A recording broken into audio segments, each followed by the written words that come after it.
पीयूष से साफ जाहिर होता कि कहीं ना कहीं बिल्डर्स से और पीयूष गोयल जी से साठगांठ है और उसमें आप बचाने का काम कर रहे हैं। बिल्कुल ये बात आप मतलब इस तरह की बातें मत करिए। आप पीयूष गोयल जी की बात तो करिए ही मत। मगर सर, जिस तरह से आप भारतीय जनता पार्टी का हमेशा बचाव करते जा रहे हैं, मैं तो मानने को तैयार नहीं हूं, क्योंकि इस लोकसभा में संसद है, बीजेपी के आमदार भी हैं और मंत्री भी प्रवीण दरेकर हुए। तो बताइए इस लोकसभा में स्थिति सबसे ज्यादा नाजुक क्यों है? देखिए, संसद जी जो है वो केंद्रीय मंत्री है और एक बहुत बड़े मंत्री है। उनको पूरे विदेश में भी जाना पड़ता है।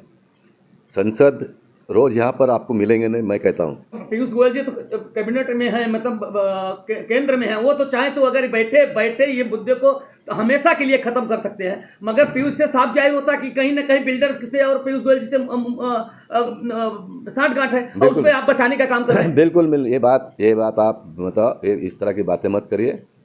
आप पीयूष गोयल जी की बात तो करिए ही मत इसके बारे में, क्योंकि पीयूष गोयल जी एक ऐसे व्यक्ति थे, जब चुनाव लड़ रहे थे तो जहाँ भी उनको झोपड़पट्टी दिखती थी वो मुझसे पूछते थे कि गोपाल भाई ये क्या है, ये कब बनेगा, मतलब हम लोग लगे हुए बनेगा करके। इसलिए पीयूष गोयल जी का किसी बिल्डर के साथ में साठगांठ का बात तो दूर दूर तक सपने में भी नहीं सोचने का।